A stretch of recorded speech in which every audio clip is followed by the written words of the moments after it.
For USCFootball.com, I'm Jack Smith here with Chris Treviño for Instant Analysis after USC's Wednesday evening practice. Chris, what are your general thoughts about today's practice? It was sort of a hot one, not super hot compared to the others, but not a really lot going on. Obviously, this is our first day of the injury ban, so can't really talk about that. But other than that, it was a pretty standard practice. Obviously, this is gearing up for the first road contest of Lincoln Riley's tenure at USC, first Pac-12 opening conference, and so there's some familiar faces on both sides. So I think that was kind of the highlight of Wednesday practice. The biggest familiar name on either side is going to be Austin Jones, the USC running back transfer, came here from Stanford. Everyone wants to know, is he prepped to go back up against his former team? He mentioned that it's just a game for him. What did you think about what Austin said to us after practice? Players love to say it's just another game. They want to go 1-0 in the week, that kind of cliche stuff. But I feel like deep down inside, you feel a little bit, you're going up there to not payback, but you like going up against your old team. You get a little extra out of that. But he was calm and cool. He was coming off a really big game, 2 touchdown performance, some grown man runs out there. So that's the kind of runs you need when you're going up against a Stanford front. And he was pretty chill. He said he had some of his former teammates texting him. It's all fun and games. He's just giving them the same answer, a little back and forth. He's not really playing into it. He's like, I'll see you on Saturday. So he's playing it really cool. He's from the Bay, so he's going to have a lot of family, a lot of friends, guys from high school come out. So expect a lot of Austin Jones love up there at Stanford Stadium. And, obviously the big question is, are the defensive coaches, Alex Grinch and them, are they asking him about Stanford's offense? Of course they are. They want any sort of a little advantage. He said, yeah, they'll come. Not a lot, but they are giving him some questions about Stanford's offense, and he's been, giving it out. He's, quote, I give them what they want. They get the info out of him. So, he's doing his part to kind of help this defense get a little bit of an edge going into Saturday.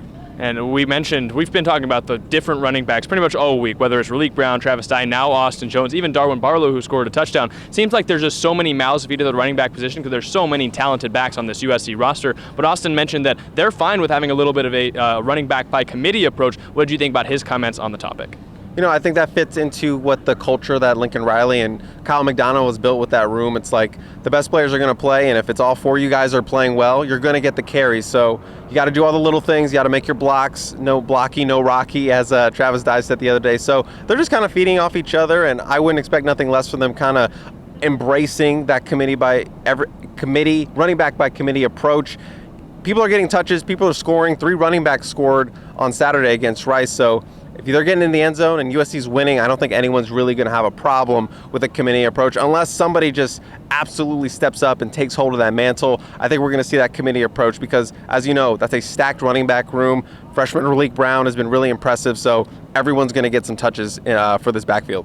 Another guy that has a lot of experience playing against Stanford is going to be Alex Grinch. Now, he's coaching against Stanford, so it's a little bit different, but there are a lot of questions from our own RJ Abadia about how he plans to prepare for Stanford, given that he's already competed against them as the Washington State defensive coordinator. What were your thoughts on his comments? Right, he was asked about sort of the evolution of Stanford's offense since he was at Washington State as a defensive coordinator. He said, the DNA of Stanford's offense has not really changed over the years. It's still the same thing. They're going to try to out-physical you, and they're going to do that, in a multiple of ways. Maybe they pull you in, put you in the box, maybe spread you out, flex you out wide, stuff like that. But it remains the same. The basis of it is put you on your butts, smash you in the mouth. Those are the kind of things that Stanford is known for, and that's the kind of things we expect to see out of Stanford this week.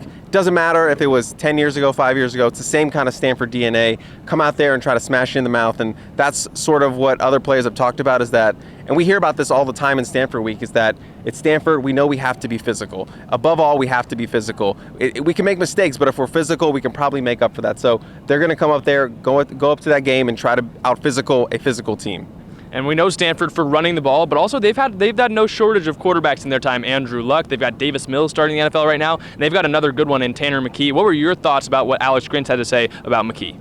Big Tanner Mckee, 6'6", a guy who right now scouts are saying maybe NFL first round kind of guy, but definitely looks like an NFL guy, and it's going to be their first big test at the quarterback position, especially for this young secondary that doesn't have a lot of starters. A young starter that doesn't have a lot of veteran starters, Mekhi Blackman is obviously that guy, the Colorado guy, but Sierra Wright, some of their younger safeties. This is going to be a big test for them. But Grinch said, he looked at the tape and he was very complimentary of Tanner Mckee, called him a pro-style quarterback, and he said that in a nice way. He said, and I mean that in a good way, kind of, those guys who are never surprised. It's hard to surprise those guys just by the way that they prepare them up there at Stanford. They throw those deep balls, they get the ball down the field.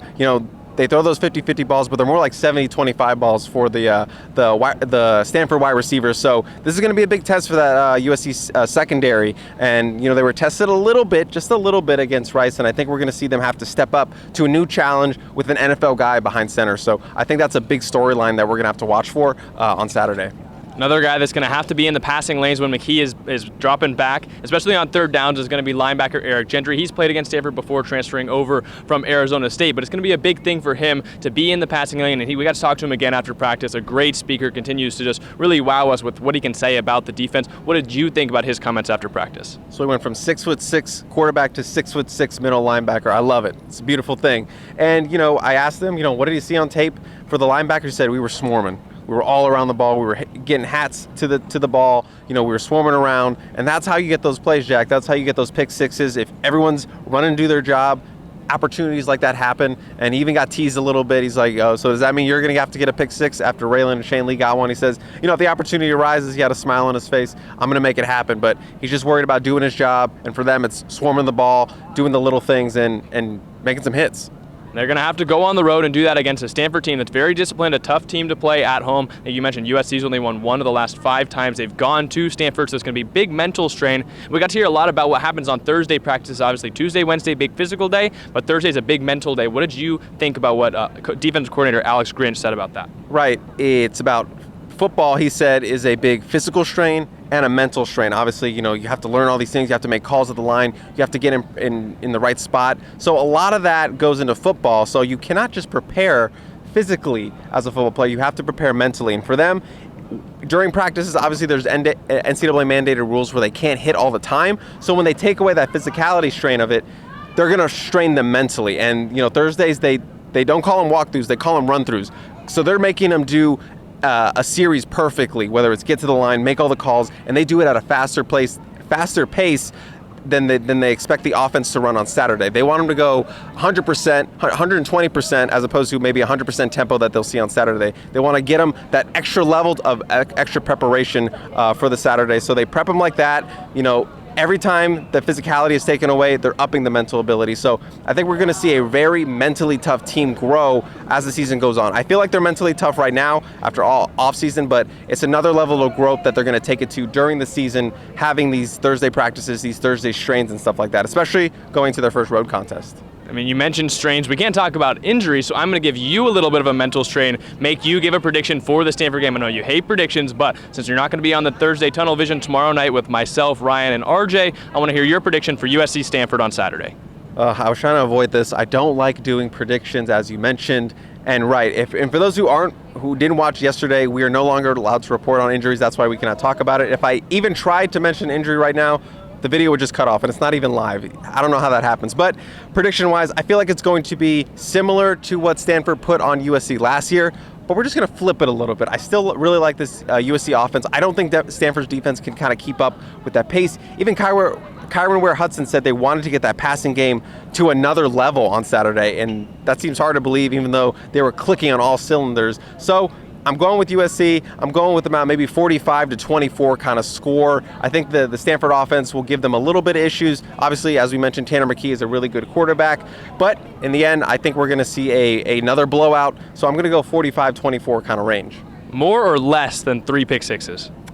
I'm going to have to go with the statistics on this one. I'm going to have to go take the under on pick sixes. But I don't know. Maybe I'll bold predict pick six again this weekend. But I'm definitely taking the under, Jack.